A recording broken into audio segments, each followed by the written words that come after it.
N'alinda ne Lumumba ndi awo ngenda ku stage Mayinja najja n'asoma nga muzeeyi mbadde nzirako nansekeraga kadeya go baddudako nti kati ky'oba okola funa ejjinja n'akasaale bw'owulira nnyimbi eyo wadde lines bbiri ez'oluyimba lu toŋŋanya kuvaayo nkuba ejjinja ne ngenda kuyimba byange naawe oyimba ebibyo era ngenda kufuba okulaba nga ndi wano siina gye ndaga ninjagala kuyimba kati soka Mayinja yagamba era n'ayambuka n'ayimba nadda n'ayimirira we nnali wagamba mumuzeeko walabe wano kazibe kapo yampadde emitwalo 2 abadde boze awadde meka naye bakazibe kapo akyassa simanyi era mbadde namuweereza mbesi naye aluddewo giddamu kazibe kapo yakula emitwalo 2 yatugamba kapo nali omusajja soko kyogera kapo oyo ne bwayita mu kibira akati ne kakoona ku nsawo okuli sente aleka akakuddewo anyaji kapo ne bwayita mu kibira bwaki nga mu miti byerere biki ne kakoona ku nsawo okuli sente akasoka n'asiba n'akula obutaddamu kumumanyira ku lusonga wali sente ze Haji Kapo yategeera sente yakyo era kapo natidde sente ze nazeewunyisa nnyo era ne ngamba mukama ngenda kufuna abantu kapo kampadde sente olaba kapo akutte sente nze saano nozeza na za papa kubanga oyo yatera okugaba yali akadde nako naye kapo mwalinga mukyene naye ng'akyayi muvubuka ati yabeerako no manager waffe nze ekimu ku kintu kye nnwanisa mu ati bakyesaagala be bantu abawemula okuwemula nze sikwagala era concept yange ne mu show yange nyinamu concept eraga nti abata talent bali mufe nyanti ate ensi baba yemula ibawa amatu Shalom obadde ku internet katwache tugenda mbayimbe obadde ku show gundi ku internet at least for the good time sidene nnyo naye watandika olaba kaba wemula waliwo botakyalo wadde kuwulira ekigambo kyabo Viga Sharif nenga baba kubira endulu tebaba kubira endulu yawe mulo okufa Viga Sharif era ng'agamba ina page yakabinyo ana n'akatabo asokuwemula ku macha konti n'olw'eggulu kati mwami Shalom totyanga kubeera kukula mpola olaba Katonda gwe tusinza gwenza okuba oli waddiini oba ddiini ndala akyatonda omuntu olunaku lumu ninga n'amuzadde agamba nti omuntu oyo ajja kuwangala emyaka 9 kitegeeza ogenda mukkiriza atambulire mu stages teri gwe Katonda so Katonda asobola n'okuzaala omuntu ng'alina n'ebirevu na buli kimu because ye Katonda lwaki tukkiriza lwaki weefuula ka Katonda akatini mbola okuba abantu bakubye endulu batagikuba nze nabaddewo wano mu music omusajja ayimba the teacher yafamula n'obulalu ng'alugudde n'eddalu Master Blast ne bamuŋŋamba nti bamugulidde ne ticket ogenda okuyimba ebweru nga ye muyimbi by that time era n'emizira gye yafuna banyumizaako emboozi by that time nga abayimbi babatwala ne basuza mu nnyumba z'abantu ebweru yeye gwe bapangisiza hotel Master Blast bulungi nnyo era mukwano gwange munangamba ne kadde abantu baagala byabuwemu. Are you in need of reliable services in general construction, architectural design, land and quantity surveying, chain link installation and property management? Look no further. Smearton Construction and Property Management Limited is here to serve you. We design, build and manage properties. For more information, visit our website at www.smeartonconstructions.com or call 0787 943 539 with SAPAS 0758 821 603 or visit our offices in Nabingo along Masaka Road. Smearton Construction and Property Management Limited. We rule. Bono mumanyi Omtegera bulungi King Michael Wuyo Atuuse ku Serena Hotel mu Kampala nga lumu August musojja atumye King Michael Coronation Concert shilingi $15,000 emmeeza y'abantu 8 ya $3,000,000 King Michael agenda kuba endongo lukoba ku lukoba hit after hit ekidongo ekitagenda kusirika okuva lw'oyingira okunyumirwa okutali kugere okusanyuka abulikiddwa akabayimbi ba best be bonna ono dancehall star mujja mumwerabireko alina stamina alina momentum alina style oli ye King Michael wakabi muleeta obwana bu munange yakuba yanzi ba sente nange sazira banandi badde najjadda walai kati gwe wereze ndalura be King Michael mu King Michael Coronation Concert ngalumu August ku Serena Hotel hategekedwa Supremacy Lounge Orona wagirwa Facile Safaris KCB Bank Club Governor Catalina ne NBS Television. Ladies and gentlemen, nine Frank Ntambe Balukeza eranga yetuze kubalaga products affe ya package y'abasajja. Eno men's package. Ono Shalom Oil yayongera ku size. Abasajja abenyuma mu size nakendeera bwe nakula size yakendera Roma kwema maza. Ono Shalom Oil akulagira ddala kyogenda okubeera nti ekintu. Ono 5 rounds and above.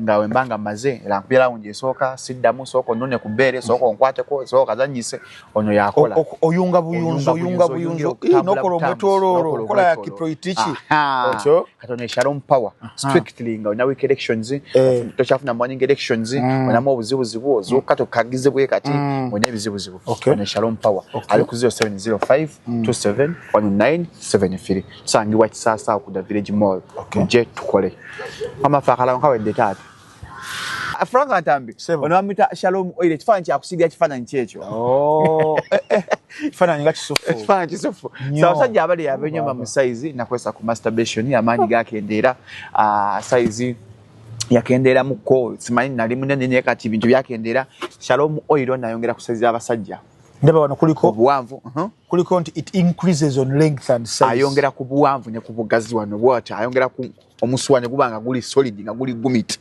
It stimulates blood circulation. Omusaye entambula yagwo nnyo abikolera ddala.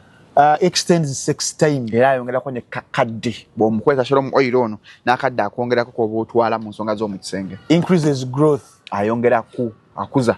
Promotes secondary development. Okula kwongera ku size kwa 0705 271973. Mukama wange. Okay, ladies and gentlemen, nze Shalom Haddad Kawesi okuva ku Shalom Health Service doli abasajja elisange bwentinda outside ku the Village Mall yatona afika ku Ndundu Complex oba okuba ku simu yaffe 0705 271973 ndine wine Balukeza da Juggernaut da Encyclopedia yesebo kasomeko ono abayimba muse 5 rounds and above non-stop kibakitegeeza nti emyetololo 5 n'okwambuka waggulu ngatoma ate oyungira muli asajja ambalina challenge bampeza message Shalom mwemba maze siddamu kuyimuka nfuna obuzibuzibu mu maazanya nako nuna ku bere soko nyonyogere twakola 5 rounds and above ebya bigoba basomere muko byakola prolonged ejaculation ayongeza omalo tambula osigala okyatambula erectile dysfunction asajja bayina obuzibuzibu n'okuyimuka kuba saluti nga munyamu obuzibu mu nsonga za maka 5 rounds and above yabikola. It boosts sperm count. Ayongera abasajja abamu sperm ntono enkwaso zo nga ntono wazaala kati omwana akyabuze olumu amazinga agabusinga bagakola bulungi nnyo. Male fertility abasajja mazzi agazaala agakuyamba kwenye sperm mobility 5 rounds yakola. Restores manhood nerve damage. Nerves obusimo obubera bwafa nga amaanyi gakendera mu kwema mazanga kukosa ku masturbation. Long term and powerful results. Bikolera ddala okwesa lumu paka alla lwali kuyitambulamu. Improves blood flow to penile tissues. Omusaya gutambulira ddala eno omusajja ne gubanga saluti bw'ogikuba oba omaze osigala okyalina amaanyi. Ngaka amaanyi nnyo. Kali ku 0705 271973 sangibwa kisaasu kana delivery mu nsi yonna. Uganda Communications Commission UCC ekutusaka takulaba kunyoma olw'okwagala okugatta omutino ku music waffe ow'obuwangwa naddala kadongo kamu n'okumuggulira akatale ak'omulembe aka digital old is gold bakabikabi abagikuba nga 3 July ku Sheraton Gardens wano mu Kampala. Freddy Sebata, Dani Mugula, Matia Luyima, Miss Sarah Saga Mwenge, Takubirizi, Wile Mukabya, Masias Warukaga, Freddy Sebare, Gerard Kiwewa, Jigiri, Kasiwa Kapo, Harriet Sanyu, Nabitaka, Betty Nabulia, Aisha Nachito, Bonamu, atakulaba kunyoma, okuyingira shinje mtwalo 10 VIP mtwala biyate meza ya milioni 3. Sheraton Gardens asa 3 July, tutandika sawe mu yakawungezi. Kati gwonobeera wa, atakulaba kunyoma. Kale mujje tutakale tumekete senta baliddako balikoleza abwe. Ebyana bikwe national ya nange netya. Figa kyekyo, magnific, scientific, gwewereza sente, ekitigwe. Wagidwa, UCC, Roscom, Afromobile, Nesanyuka TV. Atolo ne bitegekebwa, Balunya Promotions. So. Achichigwa!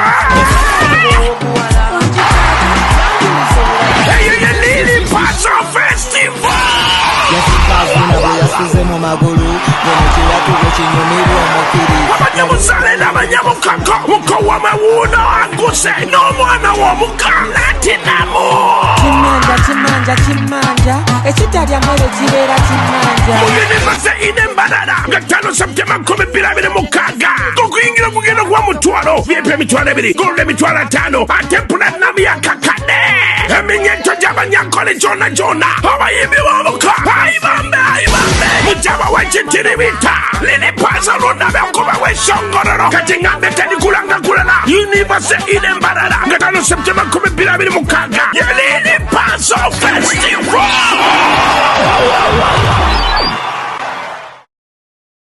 Era Shalom nkugambira kuno nze ne kaadi yo njagala onkoleko olugambo oluvannyuma lwa show naye ng'ogirabye fa bakola olugambo mukolo olugambo which is okay katalubanga lugambo lulungi olunyuma ekyokubiri bw'oba towaayiriza n'omubuulira amazima nti Kadeya watugamba ojja kuyimba live nga twazze twalabye CD wagamba ojja kwambala bulungi laba bintu bye wayamba gabyadde because at this time around muba ne bifaananyi ne videos kashobola bakuti ebikonde byakendeera luli abantu balowooza nti bajja kulwana nga ye solution oba ogenda kulwana musajja ga niwe olwana naye babanya abantu abaaliyo wayina abantu 12 kati onenya waakyo oli agambe nti waliyo 10 awaayire kati nze nakulaba nga opostinga bannaye tuli wano ku papazi kushoyo omuntu omu naye ng'ekikuli mu mugongo tekisana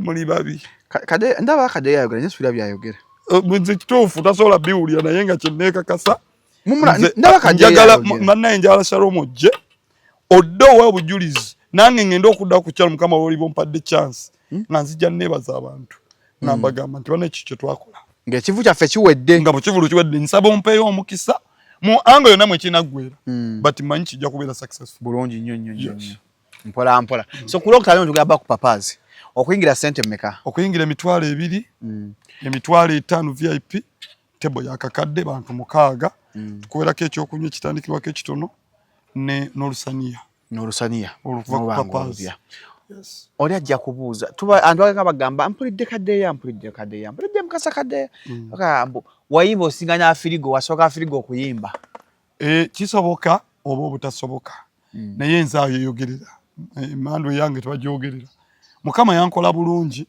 oba yampa chance nze bannanga nga sina na luyimba siri mukadde nnyo naye ate siri muto siri mu myaka gyo siri mukadde ate siri muto toli myaka gy'abaalukagga emikadde ekyo ate walukagga naawe soba mugezaako waluka gwe bapimira emyaka agenda okuyomba yogera ebyo osindika ebinnyo bayomba tujja kale kamu kotupimira onoonya oluyomba olugaziweko ofune n'abalala bayomba kotupimira olutalo naye nga kyenneekakasa nti siri mwana muto naye nafuna mukisa nti nze natandika nnyimba corporate mu 2000 yes otandika okuyimba 2000 nnyimba was corporate mwenzija bwentyo kati mukama nanyamba mwami Katolubwama najja nsanga eyo yatuyimbira corporate nga nnyimba oluyimba lw'ekiraba ebiiso nangamba ng'ate ayagala abantu mu Diamond bayibeni waliyo bakapale waliyo Rebecca Jingo waliyo mwami Angube nga bayimba bo bamanyire ennyimba zaabwe tuzidda nabo naye nampita nangamba jangu mu Diamond ekyali kirooto nga kyamaanyi nezija mu Diamond kati mu Diamond natandika nzannya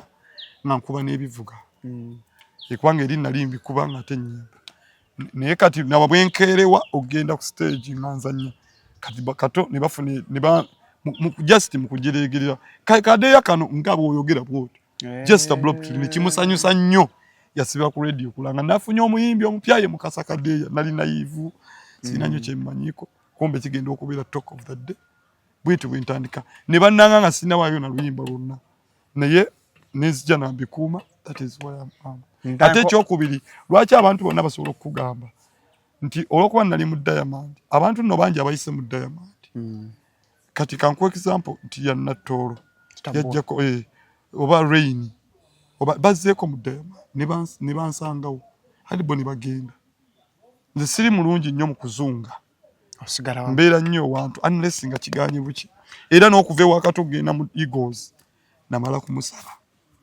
era misa kiyantwala mu Eagles nabeerayo mwaka gumu nesasika ningenda ne Geoffrey Rutaya mu New Eagles era nze namuyamba okuto era abayimba bonabona abali mu Eagles balinako ettaffaali lyake abimba New Eagles abo yes bonna n'okubalonda nze bonna bantu abeera ne Geoffrey naganja tulaba ono tumuyiseewa nti aido oyo alina amagulu malungi nti tumugambe taddamu kwambala lugoye luwanvu tusooke tumuyisaawo afaananemu ono muwala wa Swangizi gwe twatunuulira nti wadde tannafuna nti Bettina Namukasa ali ati alina eddoboozi naye yeetaaga bwati ne bwati tumuggyemu olukya kirungi nnyo tumukoze tutya tumukole bweti ne bweti like that ne mumulowoleza Bettina nga bukalanga afuuse bukalanga eri mu Bettina nga mwana mukkiriza nnyo so ensonga lwaki oli asobola okukuwa nze kwa example ya Spice Diana Spice yansanga nga nyina group ebizire eyo nga zze kuyiga ku mazina naye nga alina oluyimba lwe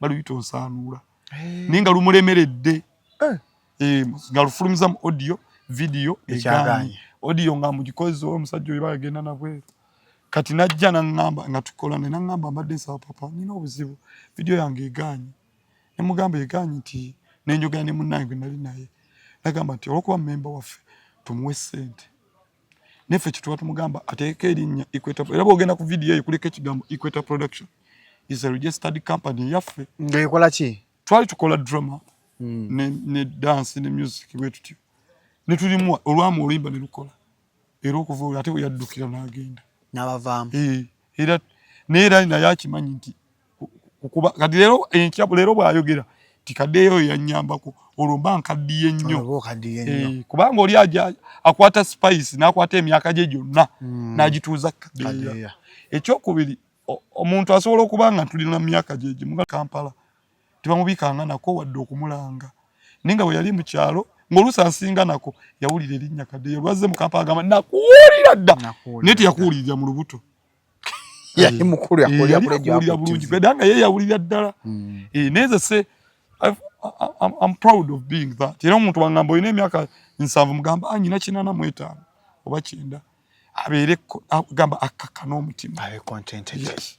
So nekkiririzaamu siri mwana muto nati siri mukadde ekyokubiri olw'okuba ndi talented abantu bangi bayise mu maaso gange nekyongera okukuza nnyo nti Shalom nakoze show ya Pastor Bugembe ku Serena eyasembyeyo nga nze brainstorm waayo bagiwa mwami Kwefu because Kwefu mukwano gwa Pastor Bugembe naye bwe yamukuwa nankubira essimu Kwefu nangamba ampadesha naye siina wenjiyita ayina ennyimba nyingi naye atitwagala shenki nga era asobola kwogera ne Pastor nagamba naye kaddeeyo oyo bamumanyiko namulabako ne CRK because lwe yakola show ye CRK agigula ne mugamba let me brainstorm olwamukubira ne mbubuulira tugenda kukola kino na kino yagamba kyonna kyoyogedde kiwedde kati bwe bukya ku makya Bugembe n'agamba ti kaddeeyo oyo yankolera show oli wagenda okugamba nti obukadde obuli kaddeeyo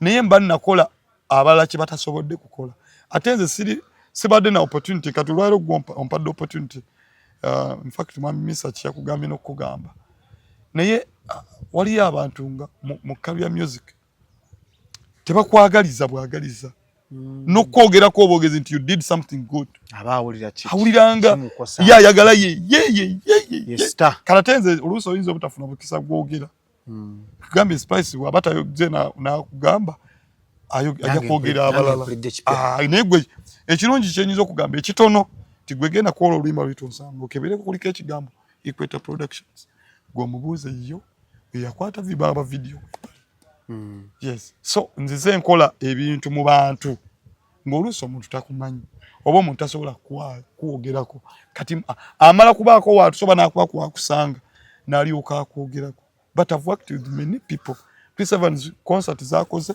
nga nze brainstorm waazo eyakazibe kapo wabaddeyo ekirungi era nabadde brainstorm waayo nga tulina mwami Kwefu nti Kwefu ye advantage yaneta asera aba ayogera ku bitavya asobola okunjogerako nebeba abatono abasobola okuwa credit ku kintu ekyo nti nganze bemba nze gamye nakubidde mukyala wange mugamba okimanyi mwami Shalom nze badde simu tutunyumya nnyo tetukola kine yayogedde nange bulungi nampa no opportunity bweti ne bweti because abantu abakola ekyo batono mu industry eno teza industry judde engokola bazikubambula go munene bebasinga era bebalemesa industry industry eno giraba abali mu art oba abaliko mu art ne abalemerera okwata oluyimba n'olutwale ku radio ng'agenda oddukiriza luzannya ku mpewo yali ayagala kuba muyimbi true ne bigaana kati obusungu bwalina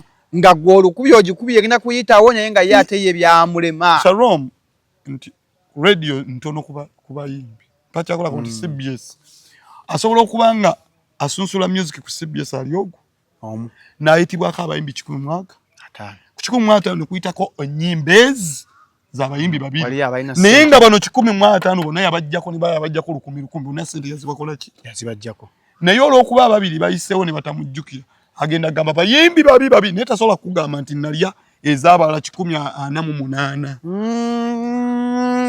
ate nga ffenna 150 tesobola kuba balungi kubanga oli aba yanyiiga oluyimba terwakola naye ono tasobola kwogera nti abo bonna nno yatunda n'ataatunda nabalyako n'akasente takyogera ekyo nabula ayogera ku ono omu oba ababiri abayisizaawo oluyimba nagamba oyo n'atanzijjukira abayimbi babi tambulira mubaza abayimbi kituufu waliyo abatali baki balungi ekyo nsikiriza naye abalungi babo bangi naye bakuba babikkibwa Shalom gwe tofuddeeyo ku Kadeya nti alina hit oba talina naye wakkiririza mu kigambo kye bagambye nti Kadeya can do well era nompa omukisa twogere tunyumye kati abayina that open heart nze nalabye nga ku social media on post ngamba what a blessing ninga waliwo neyantuteko emitwalo gyange 5 oba 3 ku interview naye nga sinnabayo kantuke ng'ate wamwadde akasente atambuze concert yaffe ibulungi nnyo naye Shalom yakwalira wamazi yadduse na misiri n'agenda ne kapowe naye n'okulaba ku social media nga kuliko waka ngamba what a blessing mukama kuwa omukisa bansina kyamanyi kyesobola kukuwa ne bwe nakuwa 5 it's not a big deal naye singa mukama akuba ku blessings naye abo batono wadde naffe waliyo ababi kyosuubiza ensi n'eggulu ate bw'otuuka n'otanyonyola munno kubanga waliwo abanyonyoleka waliwo atanyonyoleka naye ebimu ku bibonyaabonya art abali mu art bo benyenyenye kubanga ensi era emanyisha Rome abantu abakugoberera bangi okusinga ffe abajja wano ku seetuyo ate gaggwe b'osinga okwetaaga bo tebaagala kumanya Kadeya bw'atuuse wano baagala wakava mu Kadeya bamanya Shalom Kadeya atuuse kwali yazza ati asimale tebamanyi oba gosiibye nnyo batonnalye tebaagala oba olina ebizibu by'oyitamu onokujja mu kamera okole osmiling so singa abantu abo tubakuumira ekyo kye baagala ne tuddira ebibadde behind the scene netwatwala tubiteeke mu maaso ga kamera tumaliza tusse ne bali ne tubanyiiza twevumira mu kamera tuwemula twerangirira yes waliyo ababize gambye nti nze ekimu ku kintu kye nnwanisa mu ati bakyesaagala be bantu abawemula okuwemula nze sikwagala era concept yange ne mu show yange nyinamu concept eraga nti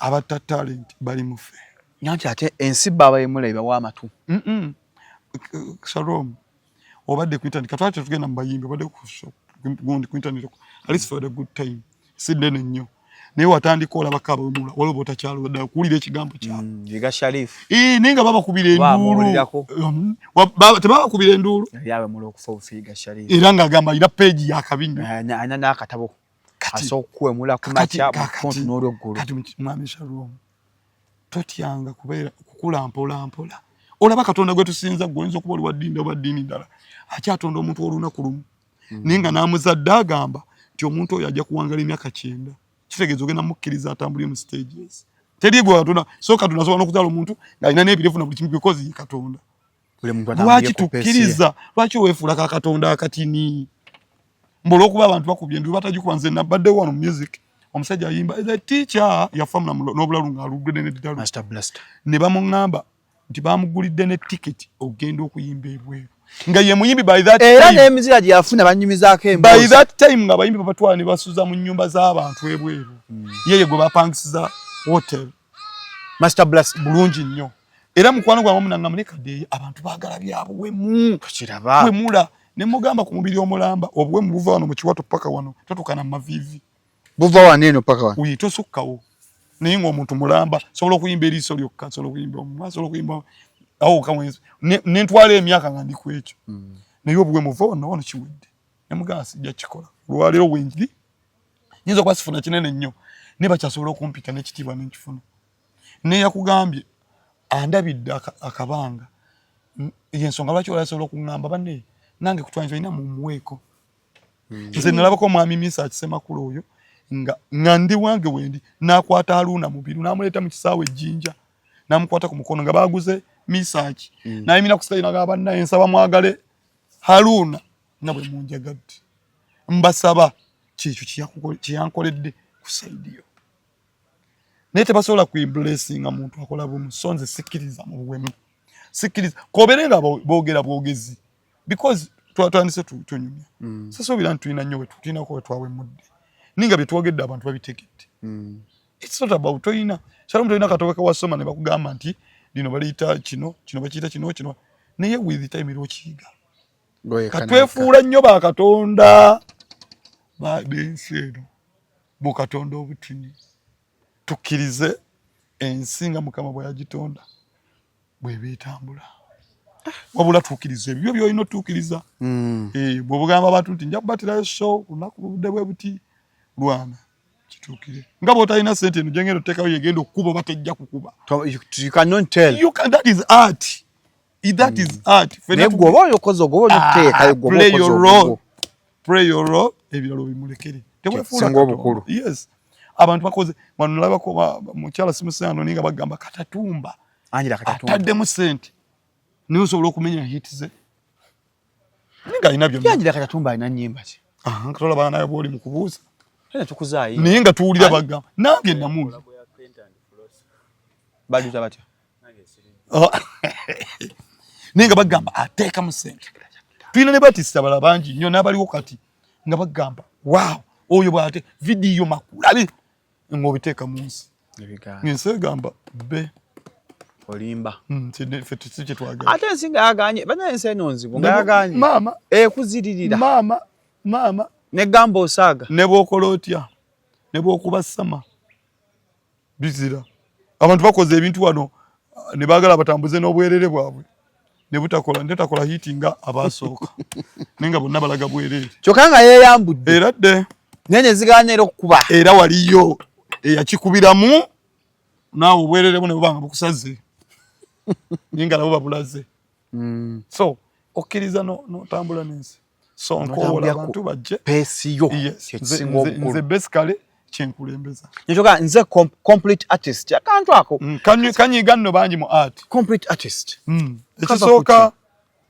ekisooka lwa sikyeyita naye abantu bazze bakiŋŋamba nange nenkiraba nga I deserve one nze nsobola okuyimba nsobola okuzannya nsobola okuzina nsobola okuwandiika waliyo abo bikola byonna naye ekyenjawulo ate nze kyennina nti nsobola okubiyigiriza abalala kyensonga lwaki omulimu gwange omulala gwenkola mbeera mu masomero nga ntraininga ebyo MDD music dance and drama competitions oba essomero likuyisa eno I can give what I have myself nze nsobola okukola ebyo nakyo ekimpisa complete artist abalala basobola bakinyiigiramu amala kutuukako n'akulumako n'akuwulira ng'okawanga mwesusa nze omuntu asobola kunsinga nnyimba nze nabeera mu Eagles eyawamu mwami Mayinja oyo yankolako ekintu nga nakagenda sibanga ddene mu Eagles baabuukiranga kye tuyita okubuukira nga mumanyi gwoddako naye ogenda okulaba director bw'ajja towa kunnyonnyola kataasonga gwe bakubira naye ate oteekwa okuyimba nga amaze mateeka etteeka kuba ayimbya ku ssaawa 3 sheggwa ssaawa 7 kati ate oluusi beewulizanga ani aliko Mayinja ati kanange mulageko aba kiwunzika Geoffrey n'akibaka abawala mukyala wa Geoffrey n'akibaka owe balaga maanyi n'abawala ne bavuga nti kusasa maani mu ttiimu kusasa nga nja mulagako Morini nantumeje stage yone bagito okuona omuntu yatuyamba ko yali research nga yagumikirizamu nalinda ne Lumumba ndi awo ngenda ku stage Mayinja najja nasoma mga muzee mbadde nzirako nansekeraga kadeya go badudako nti kati kyoba okola fune jinja n'akasaale bw'owulira nnyimbi eyo wadde lines bbiri ez'oluyimba lu tonganya kuvaayo nkuba ejjinja nengenda kuyimba byange naawe oyimba ebibyo era ngenda kufuba okulaba nga ndi wano siina gye ndaga ninjagala kuyimba kati soka Mayinja yagamba era n'ayambuka n'ayimba nadda n'ayimirira we nnali wagamba mumuzeeko ningamba stage yonna ajenjebudde bantu naye kyasooka kunnuma kati nengenda nga nkiyigiramu nengamba nti kati noonya weakness z'amayinja jeziriwa ti one Mayinja si muzinyi tamanyi kuzina hanya akagulu kafekanye ate bakalabye ebbanga bakakoye akajijiza nze ngamba mbu Mayinja akajijiza nnyo alina akantu kakola anko Mayinja ngamba akakoze nti kuva lwe yatandisa akajigiza nti akola kwokka Mayinja kakolako ekyokubiri asembezaayo oluyimba kingambala nnyo oluyimba lwasembezaayo nga singira na topic gyaba atembezaayo waba laavu nina kuyingiza na luyimba lulangira because manyi munda mulimu abakazi abaagala okuwulira ekyo ekyokubiri nga bwe mba nakayingira nsooka nenzinamuko banga nakulango gere chwato ozinalingala okufa njagala kukolinga attention y'abantu ekubakomewo kunze kanagenda nkinyigiramu nekinyamba okuguma tine bw'abaani nga yavaawo nsobola okugendawo ekyokubiri kwe kubanga omanyi okuyimba ate nga nebyoyimba birungi ng'omanyi okuyimba nga nebyoyimba birungi yes sikuwemula oyinza okuba oluyimba lw'olina si hit era nze nzirina zennyimbi nga tezifuuse hit ninga bwe nazimba naawe Shalom ojja kubuuza ogambe what a message what a song kati ze bwennyimba osiimanga kaba kuyamba mu lugendo lwo really Shalom tolinayo ate ffenna tulina abaatuyamba wadde si hit ninga bwe nduyimba n'ompuliriza ogamba the message is felt kansooka empulirize mba nalemerwa mba saasobola busobozi oba saafuna mukisa gulufuula hit nemba nayimba omulamu omulungi you never know one time olwaleero Shalom olina ennyimba zolaba kwezakafeera nga zizze ku social media nga zikuba neke twatuulamu awo nga jeni ezifulumye ti obwana bwange Swaziniga Simon Peter olwa Dureva nenga nali siruwuliranga nako butyanga mbaawo kasita ezafuluma naye akoluka mu bara Dureva weta art nekola ekirungi n'okimanyi ku mulembe gw'abakafeero Mami Joffrey waliyo abaali bawemulera kombe gwa kafeero waliwo abawemulanga era dde bangi gye bali bawemulanga naye nga leero okyasobola okubaako olunyi ebanga password Shalom byosa byonyumirwa kati mu myaka gya teenagers nava mbatini kati batini bali mu 10 mu 20 awo kati egyo wabywanyumirwanga bwe babikuddiza oluvannyuma lw'emyaka 3 kuva mu ttiini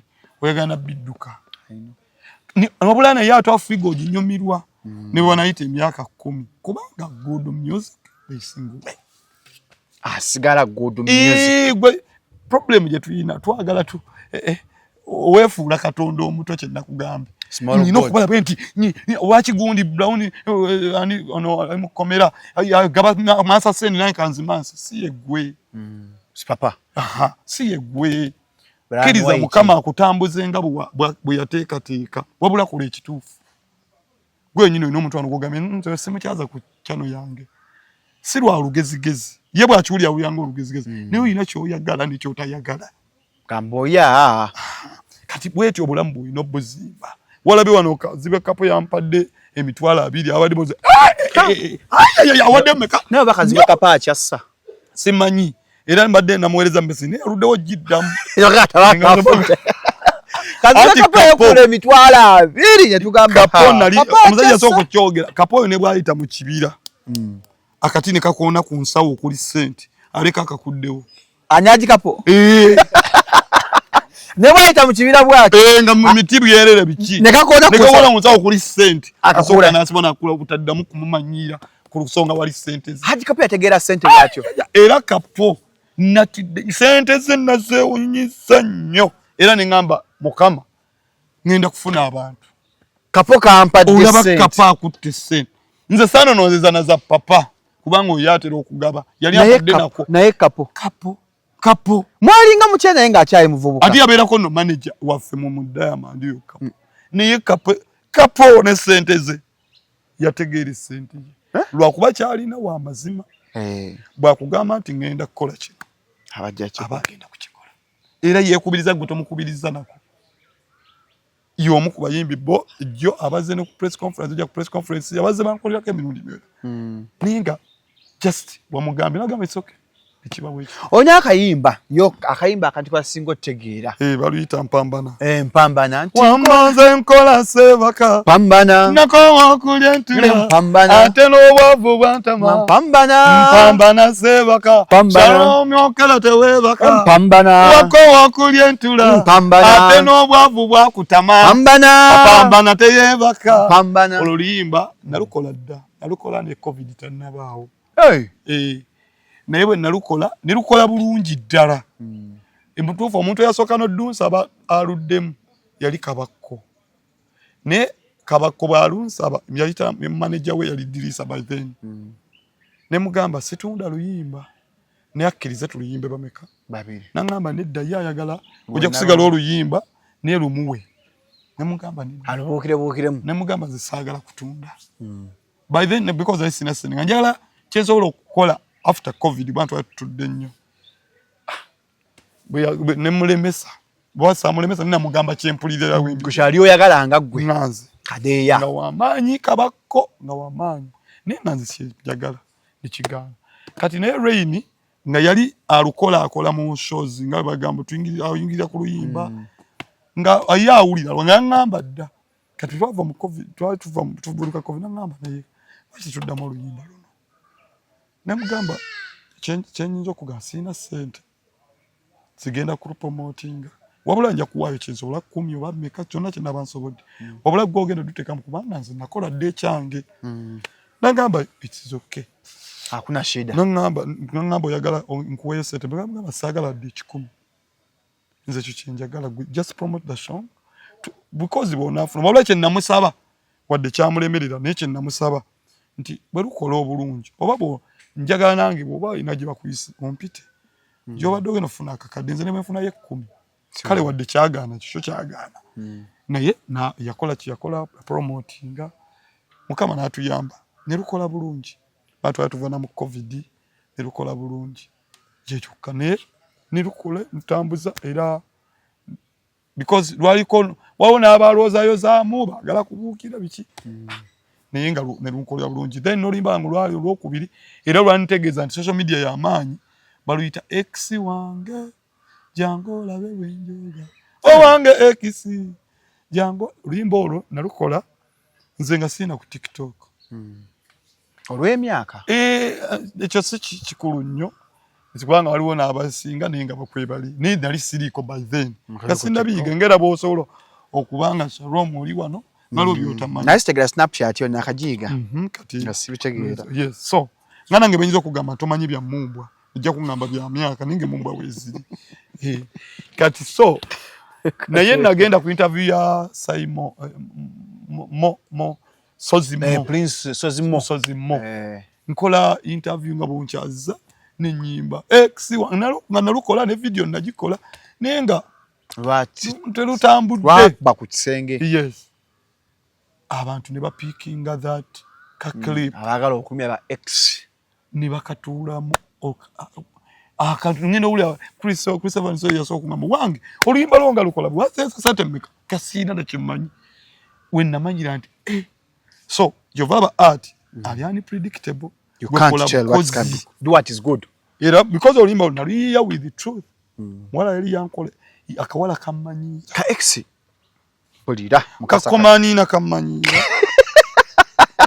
Allah kani baruka komaniina kammanyira je kali ne kati akawala ako makindye aha luli kabeera ke machini tekavaayo kati kali eyo nansana nayakawala because nze ke kawala akandetera n'okuva Shalom weewalanga nnyo okuwagala omuwala okuwasa omuwala bw'oyagala ennyo omukazi alina okubanga gundi yange yakingamba gajanga yakingamba yes don't go for someone you love go for someone who loves you. That's the truth namala kimanya because nali nayagala omuwala nayagala ko nina nakagadde nnyo nyina akawala kalungi kakumuse ke kukojja no gamba yes muwala kadeya embwa yamanyira komani yavumanze yagamba atya esoka namukwata n'omusajja mu nyumba mu buliri kadeya nosikala ngo cyane ekikwewunyisa okuba nali mwagala n'omusonyi waringa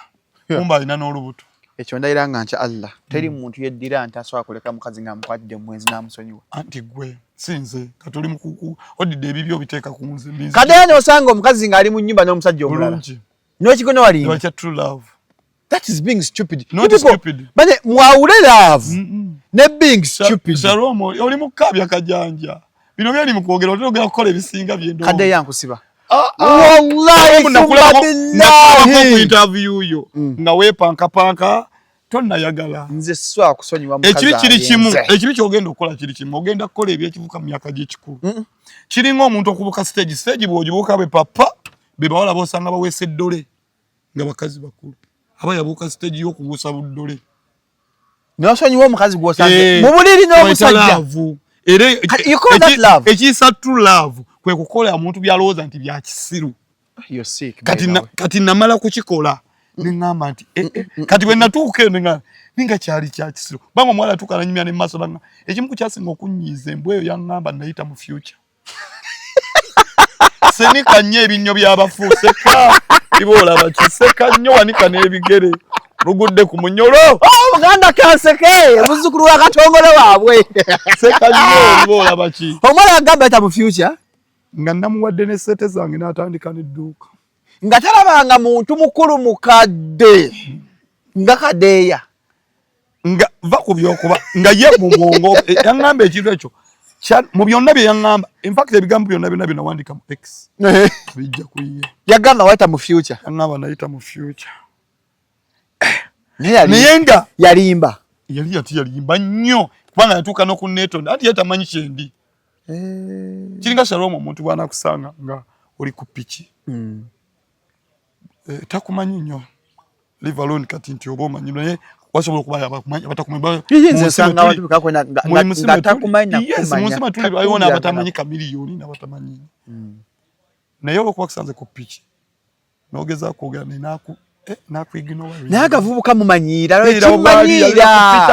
nzasula piki yo kumbe ozita oluusi n'okusinga ye bwali yasi weewala jamu nakadiru kugoba oluusi onobulamu moto yagala nnyo kubeera nga obukuba buli ojja mu interview okole kadeya zereti ku seti yes kati so n'omuwala oli olwadde nali maze naye ebbanga yalina bingi byetamanyiko kyakulya ngo yimba mukawo okuyimba nali kimanyi manyinga n'okuyimba naye ye yali agala celeb because nali ntambulako naye agenda otuuka nga bwe najja ku show nga mu butuufu kadeya bwe nzija ku show nga waliwo kamiliyoni ate kamiliyoni nakubuuzaako bw'ati kamiliyoni bw'abaawo kadeya you are useless ati amanyi gasindana kati mbamanyi bw'aba nga woliwo kamiri olwo kadeya ng'afuula kadeya olwo lwa tokyalina makulu bwakuleeta eno mbajjebbi n'abakazi bwe baba omukazi agala kisinga kyova olaba sikukkiriza Shalom owasa mukazi wo oba boba ne mukyala wo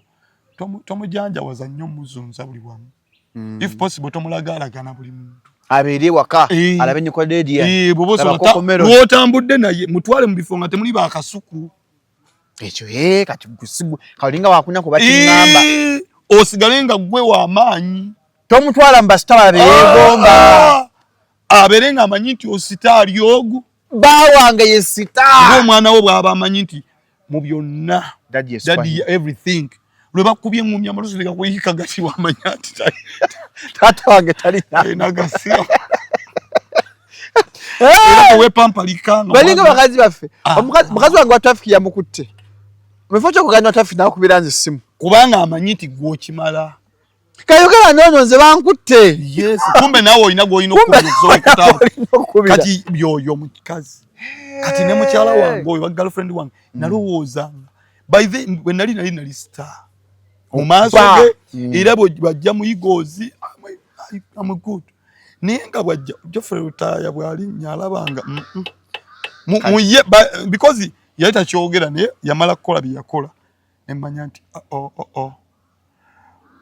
bwemba nali mpangisa nnyumba ya mitwalo 2 ng'ate awulira abayimbi abalala bazimbira abamu aba girlfriend wabo bagulira mmotoka ng'okanya nkwagala nnyo toyina kapiki wadde akabavuga omutambuze kawungeezi naye ng'olina love eri y'ekimimiti Kadeya olina love enkwafu eri ekipooli enkwafu ng'ekikwa kankubulye Kadeya get this from me. Nice men never win. Yes. Nice men do not make it in love at all. all. And you will never. Don't be that guy who buys flowers, guy who takes in the money, guy who loves too much. Be toxic. Era omukazi mwagale agana kwagala mukazi wo. Never to forget that you're a man. Telebirancho oli musajja. Yes. Alpha male. You have to remain as a man. Oyinako nga mu butuufu akusabye emitwalo 2 ng'ogalina. N'ogamba nja kuwa 5. Osobola okulaba ku reaction ye. Ali atya. Kati ate bw'olaba nga mutuufu n'olukamga wange nno badde niyita n'enfulawo eky'ekkumi kikyo. Kadeya nyizeemu awo kantuddeko eky'ekkumi awo. Ne ngamba lwaki sikwongera kugiri 5 kubanga bwe wamuwadde 5 yasana kubire simu dadi weebale. Nga ozwaddani. Mukyala wo. Nga waawa. Uwaka. Maki nje nansana. Nze simanyi naye omukazi asigala mukazi. Problem ya bulwona wassa kisaasi nansana na wiki manyanga makindi. Makinje. Kira n'alya. Owedde watule. Mulekere bakasuku. Kasuku ayonoonya abakazi mu nsi muno kasuku. Simanyi ku nsi kuno agenda kuwa mirembe mu nsi muno kasuku. Kasuku ayonoonya abakazi. Abaga nti goyina kufuna bwoti. Omwana omulungi balina okuwa emmotoka. Kasuku ayonoonya abakazi baffe. Musajja mubi nnyo omusajja. Simanyi oba yeti yabeera ku mwavu. Kasuku mwana wa mugagga. From way back then. He's a blind kid. Wamma kutunulya ku bwati nakunyinyimbwa. Ati mukati mmuna kwa nano banajiba kwa nakuwadde. Era nze Kasuku mwegendereza. Kasuku neba yajja ku show ya pastor. Ngo tugenda okuzanyisa. Kwefu yangamba balire namugamba bakunganyi nze Kasuku mmutya. Nze ndabata tayagala kwesembereza baavu. Ndabanga bwe mulaba. Simanyi wa mutegereza. No Kasuku tayagala muntu mwavu oli mutuufu. Banne Kasuku tayagala muntu abeera nansana nankuwadde mukono. Taba balira ko dala. Bana mbeera nabweru ku bitaala. Tangira nkola. Nga Kasuku lwagamba nti ayagala musanyusa. Era ola ogenda kukola show ku Lwokutaano luno. Ekwateyo ogenda bba mukwano gwe. Ajja kuta munywemu bbereya. Njagala Kasuku alabe ku show ya. Agenda kuta munywemu bbereya. Era nagambye ne Zubeda. Mga simanyi obosobola bakwogera ne Kasuku. Ajjeko ku show yake. Aitewo kala. Waliwo abantu mwenye mukali ya muno. Nze njala nnyo omuntu oyo avuma. Oba agirega. Ajja alabe ku wax tukola. Because Kasuku y'omu ku bantu oba bammwe abalaba abantu b'ekkololo badde nnyo baki nenga mutuufu babalimba si bakozi batuufu. Complete artist nga Kadeya. They are not balimba bajja ne bajanja wasaawo ne balimba ekinene kyalina alina ddoboozi but he cannot perform. He can't. Talina nnyo kyolaba nti really alina omulimu gwakola agumanyi. Shalom nzize wano nze kati ntambudde ku interview zenjawo nolaba ng'oli si hosti omulimu agwesibamu kubanga bamulaba mulungi simanyi asala akaviiri akaka najja n'agattamu kuba naye musubscribing channel yaffe temulina bwe temunyumiza temulina ono Kadeya kale simanyi nnyo naye muyimbi atalina ekivulu bambi mumuwagire ku Friday no ku papazaawo ng'olaba Kadeya bakuzaala oli mukulu talina ethics talinawo talinaawo kati ne mu ati bekire mu ati bingi nnyo ng'abantu. Lwaki abantu abali talented, nja kwesa example nga gwe, they have not been given their flower, they have not been credited. Chance bateze nze nalaberako nga nsabira omwami gwe bayita Yawe. Edi Yawe. Nga simusinkana nga nako. Ninga mpulira njagala Yawe abeere ne mega hit. Mukama na nyamba ne mulaba konga ina hit. Nensabirako ne Angela Kalule. Because nze njagala nnyo omuntu akole kyo. Just Sharon. Nze sina lwe nakedde ku machandi nja kubeera ku show you. Bwatu Mukama bwe yakiteekateeka. Tenakuzo mwezi wezi. Tinga nze simanyi. Ojaba kushamu 5-6. Era abantu bakulabe bakkirize. Kati so tukkirize nti oba tofunye oba Mukama bwatu bwe yakikola ki? Baba yakikola. Sharon musigo w'ekitalo nti gogo basinga okulaba. I know. Bantu babikoze ebintu bino. Bayina nezi kamera zakabi, bayina nezi studio. Ngenda ko ku channel zaabwe. Ebyekisibu ebiri kuli. Ekimansa nnaku. Kikumasa. Kati. Erogiro no. Kati nchita kiwamba bantu. Wera ka. Noga. Niyo kinye kiwamba bantu ate nga kitata kintu te. Ne obogiro no wakantu komu. Kiraba. Ninda konda ko nyina kenda ba. Nakenda bane na. Wo kiyito omukisaguze joli. Nina ko cyali kusharoma na ina kyaga amali aunase kanga ali kusimu yali kuwakawo. Omuntu no mutanyu ngali mu taxi nasa ne nabweru addaye mu kajamu wamdi kanti mbizembi wandise ndi wakitalo nnyo. Mukama baku bless ze ne knowledge na buli kimu. Kugira we flowing nga bo yagala flowing. Byoka. Yes. Tewali twetweyita bakatonda tuleke kitambule nga bwe kiti. Obakade yagwe tewaroga. Bagambe eddogo lyali linje dda. Eddogo gye liri. Era nze bondoga nkuloga. Boba mukkiriza ndi mukkiriza nnyo. Nali bwakuloga. Noonya kusinga. Ngamba yalogedde wanti nansana. Ateri mu ntwetwe.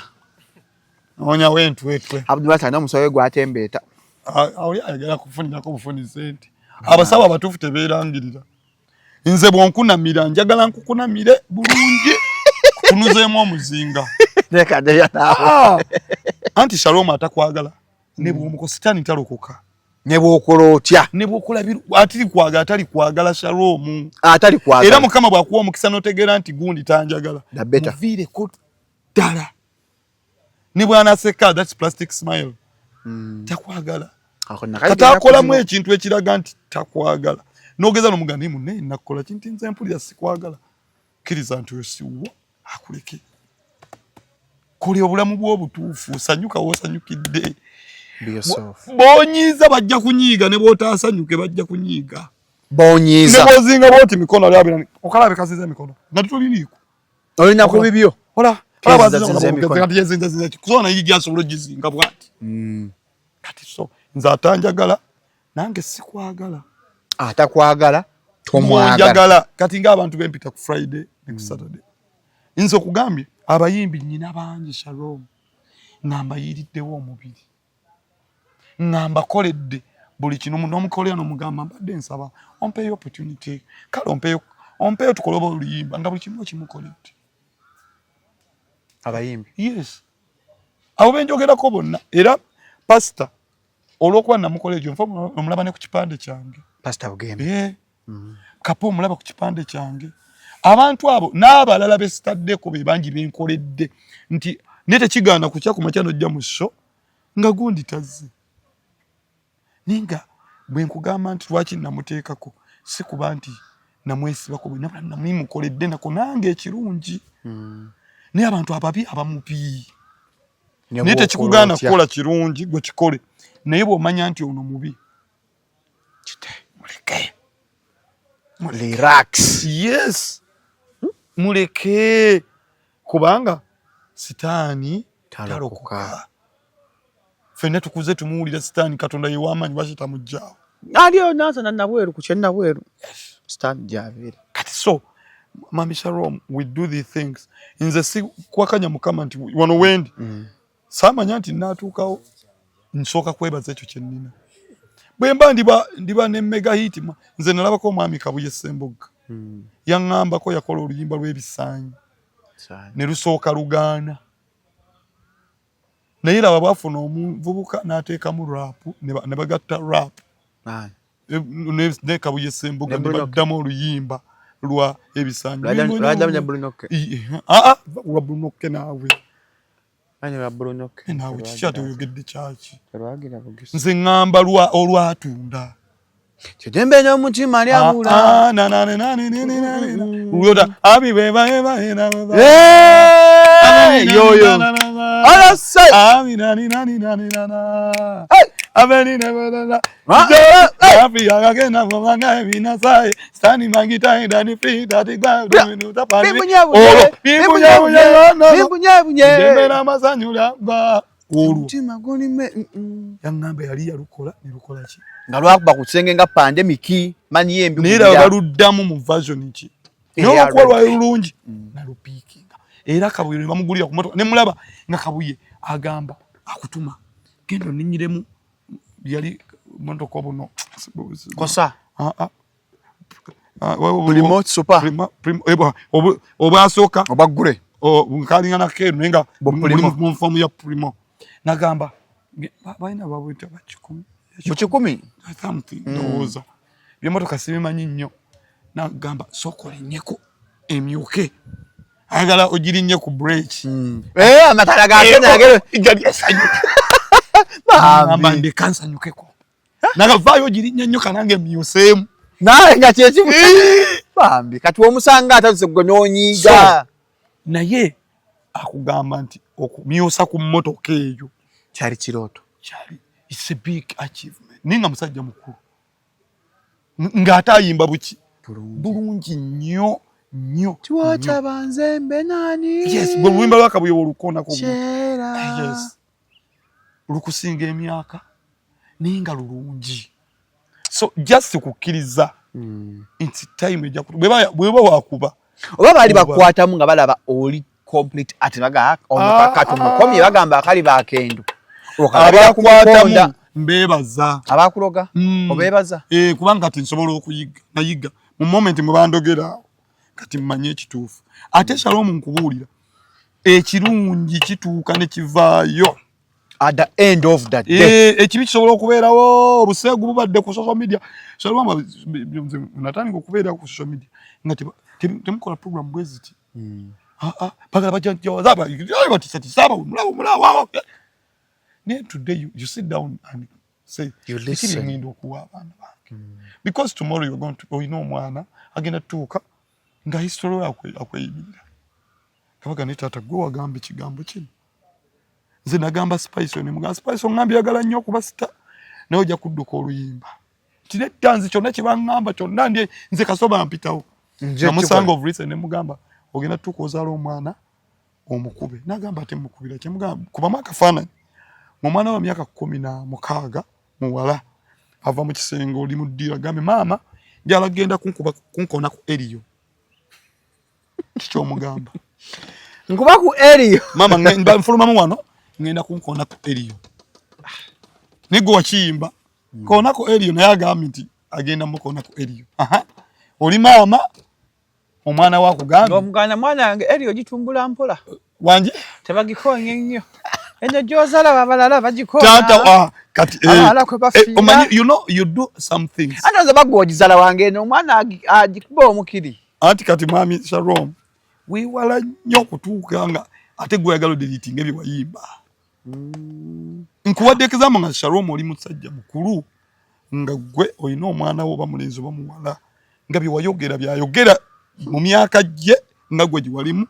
naye ng'omanyi ne kiwali otegeeza nga kyagendako ng'akaana kali ku interview koogera yes banteeka ekipooli okitegeera oba kyekugamba naye bw'oba wayogera ebigambo nga bipackaging bulungi nga wamanyi ne bw'obyogera it's okay gwe weyimbira band gwe bayita band music it's good music ate no band bantu abagamba band bamuta band music abantu baba tebamanyi ekifuula music is a style ate style eva mu ngoma eva mu nkuba gye ebivuga bivudde bijja yes kati omuntu ayimba ekintu ekirungi tekiriiko nalulirako olimba lwakazi b'ekapo emundu twaza kugombolola nga luvuga ne muzikirabu Ninga style ya kadongo kama oba country music. Kirabu Climax.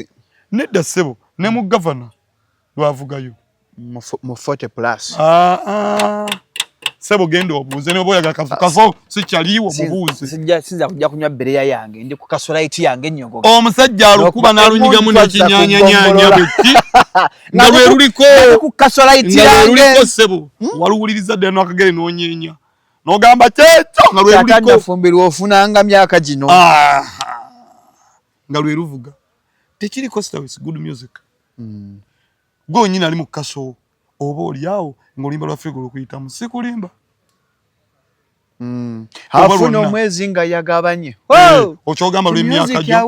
Music yawumuza. It's not about it's manya what it's a style music ataba mulungi. So do you agree with this statement that language has never been a barrier to good music? At all. Fena timba bayinza okubuuza ebigambo bya sina makosa nekye bitegeeza nga bakuyingiza kanja ninga balikuba ngamba onkubidde kasina makosa ninga bakubuuza koze ategeeza ki awo wa masame twina betuyimba nga fetwa tetumanyi twali tutegeeza ne because it's music.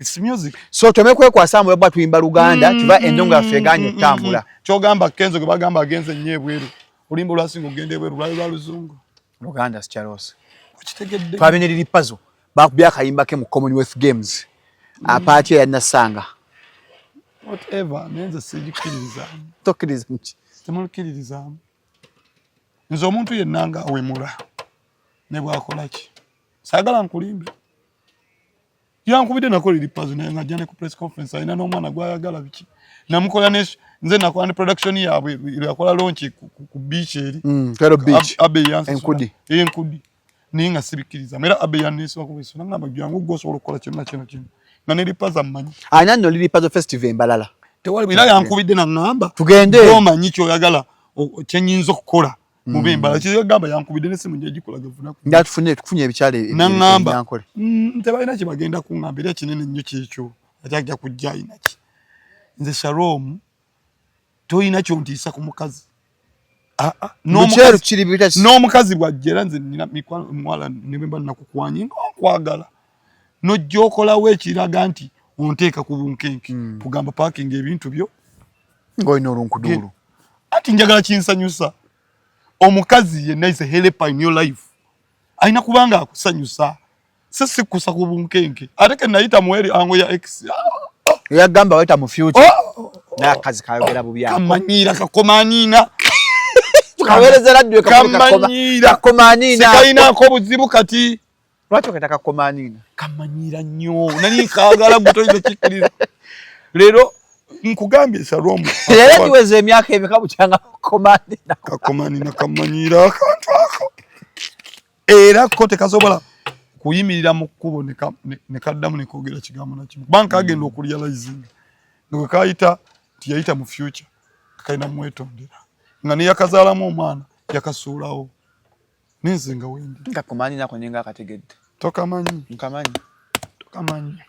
esimu yange wandiika tokamanyi omuntu akamanyi omuyita musiraamu oyo yakola ne kubukedde kakomanyi nakampimpimuko kampi nnyo ne tokamanyi kale omuva ku simu kampimpimuko yakawandiika wano tokamanyi kyemanyi naye nsi kyolina okumanya kakomanya kamanyira kayimbi kebaza sikayimbi kabivaamu tekabirimu ne kabeera nnyo mu fashion kamanyira naye nkebaza sikyakalinako obuzibu twesasula kati twesasula so nga tuwunzika tusuubire ki ku lwokutaano uno olina ku lwokutaano tuli ku papazi ate nga lumu kuwa mitanda kuzavi pataya tugateekamu ebinyanyanyanya sona benemba zira ttoni omuntu asuubire ki ekisooka basuubire quality nti mpa ekyokulabirako nti ku papazi waliwo sound ne papa namugamba sigenda gikozesa ogenda tusuubire quality ennungi ku lwokutaano wadde example nti nagaana papa nti ebyuma sigenda bikozesa nenfuna jeje sounds yes nga noonya that brand n'okumpa quality era nakanza tugenda biteekawo lwakuna that is tomorrow ekyokubiri basuubire omuyimbi ate yiya nyinza okuba sina mega hits nyingi nyinza okuba nyina ennyimba zange nga 3 nnyo ez'amaanyi nenya na music omulungi era omulimu gwe ngenda okukola oba gwe nkola ngwagala ate nguluddemu ate ngumanyi olaba Bitex asasula naye meeza ku show yange Habitex Promotions. yes yali yasuubiza ne meeza ezi yangambye endala njaze kuwandize ku show misa kiyawayogedde oba n'abala kye boogera that is me ekirala abayimbi bagenda kujja bangi abanaasobola nesuubira okulaba omuyimbi atuuke the complete artist. I consider that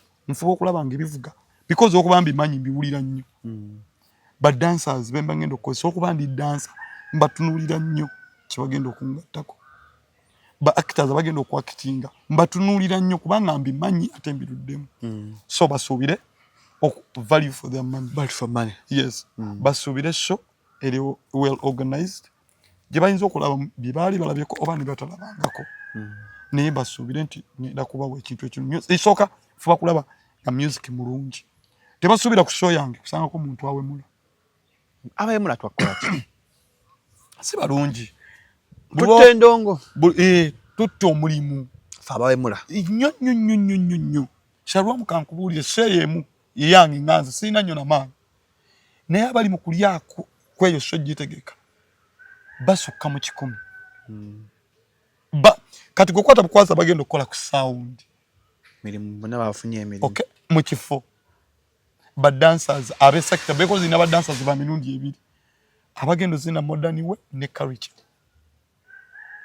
abetimbi ebipande eyabikubye mulimu munene nnyo seeyo okubeera weemu babiri abagendo abali mu drive ebyuma kati gwawe muloogu omu ottira abantu abo bonna business waliwo n'agenda okuteekesa chapati wabweru afunemu okuba Shalom yategese wantu true era nga bava munda ne basamba chapati bonna obulumi abussa ku Shalom kale Shalom oyo n'alyokayo n'abantu bazze basambye lwakuba nti wategese bubi ne bavayo nga banyiize ne basubira kusonga yeewoze naye olw'okuba gwe lw'erinnya lyo afunireko naye emitwalo gw'ebiri esatu kati kyovola banze nvumirira nnyawe mula atta abanga ayiyo obutwa mu mmere y'abangi omuyimbi awe mula yes. ayiyo obutwa mu luzzi wa mu nsulo Shalom ogwo nze okufunamu nga ntaddewo leero in fact nze music wange mutwalanga nga bwe mba n'amaka oba ettaka nga njagala n'omwana wange n'omuzzukulu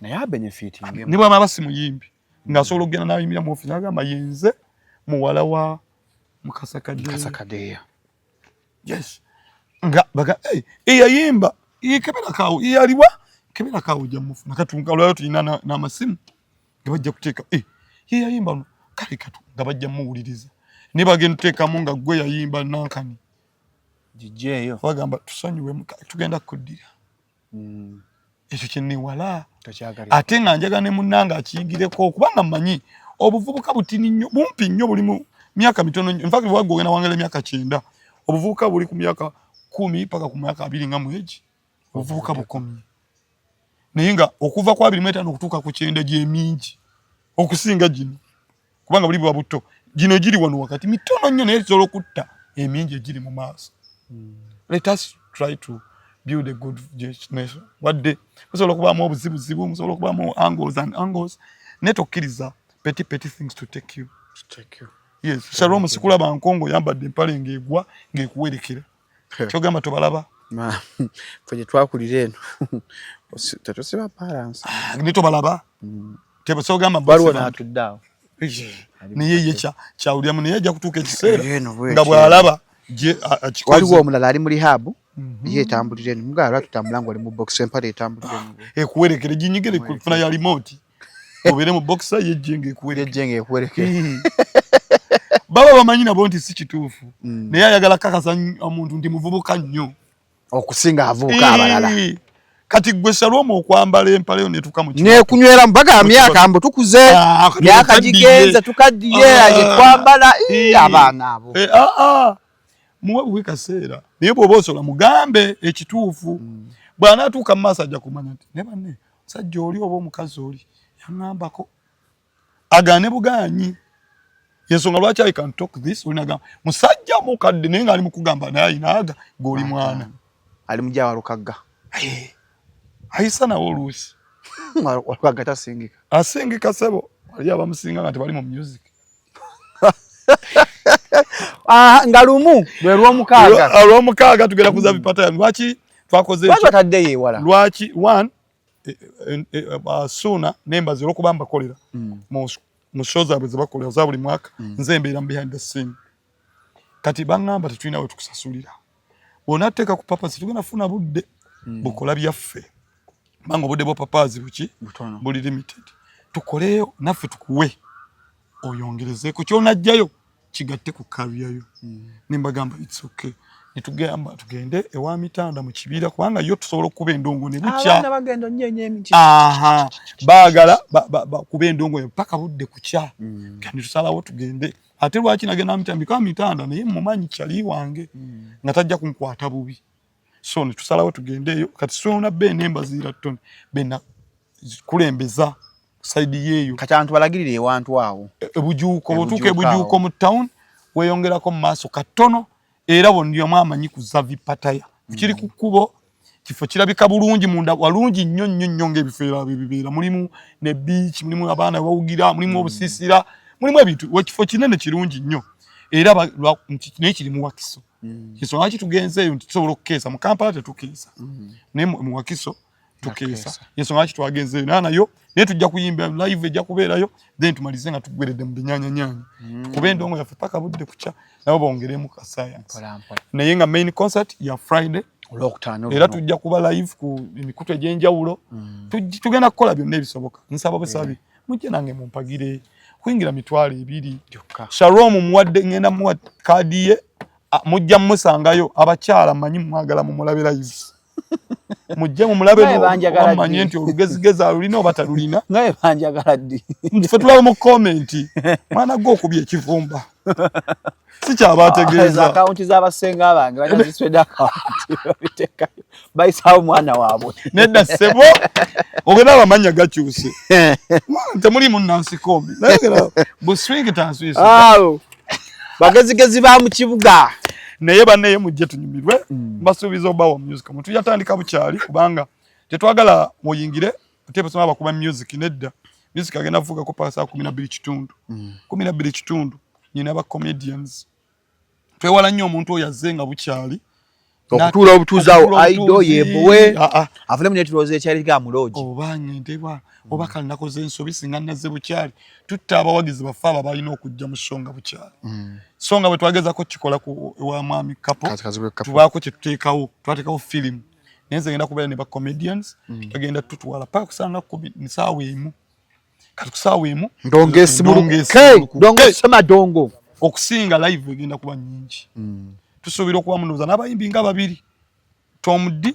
yansabye ne pastor bokka abantu babiri Tom D atamanyi live abimanyi ne tafunye budde kujja njabo yagikubawa ku concert ye yakola concert nize namuyamba nako bambi yadasho yakola concert eri ku Lwentebe kazi Tom D muyimbi muyimbi se mema nyi comedian ko no lutaddewo mubere bulungi nseruli bale bulungi twegweko okupa passport